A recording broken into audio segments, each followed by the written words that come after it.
আসুন আমরা সবাই মাদককে না বলি, আর এই স্লোগানকে সামনে রেখে ৪ নং আটঘর কুড়িয়ানার সর্বস্তরের জনগণ মাদকের বিরুদ্ধে সোচ্চার।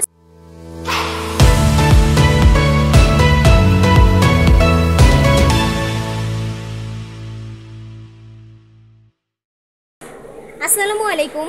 স্বরূপ টিভি বাংলা থেকে আমি কথা ইসলাম। এবার বিস্তারিত সংবাদ তুলে ধরলেন মাহমুদকাঠি বাজার থেকে আমাদের নিজস্ব প্রতিবেদক। বছরে যাতে বের হতে না পারে সেইভাবে আপনারা এফআইআর বা কাগজপত্র করবেন। আমি অনুরোধ করি তাদেরকে, আপনারা না পারেন এমন কিছু না। এদের স্বাধীন হয়েছে ছাত্র জনতার শরীরের কারণে, তাদের রক্তের দাম আমাদেরকে দিতেই হবে। আমরা তাদের স্বরে আমরা ইনশাল্লাহ আপনার ছেলে ভালো হয়ে যাবে। আপনাদেরও বিগত দিনের সমস্যা ছিল, যে গদভাদাদের চলে, যে গদভাদাদের সাথে চলে ভাই মাদক সেবী করে, মাদক সেবন করে, তাদেরকে ঘরকে আপনারা কিছু বলতে পারে নাই।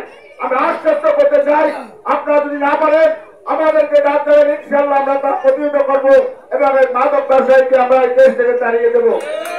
আমি অনুরোধ করবো, যারা মাদক সেবী আছেন, মাদক ব্যবসায়ী করেন, ছাত্র জনতার শরীরের কারণে আজকের থেকে প্রতিজ্ঞা করেন, আমরা মাদক বিক্রি করবো না, মাদক সেবন করবো না।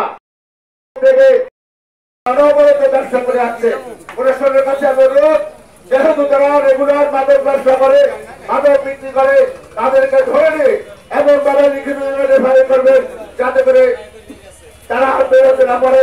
আজকের এই মাদক ব্যবসায়ী এবং মাদক সেবীদের বিরুদ্ধে এই চাকরা কাটবার করলে যুব সমাজের যারা এই দায়িত্ব নিয়েছে, যারা এই অনুষ্ঠানটি করেছেন, তাদের প্রতি আন্তরিক কৃতজ্ঞতা ধন্যবাদ জ্ঞাপন করে আমি আমার বক্তব্য শেষ করছি।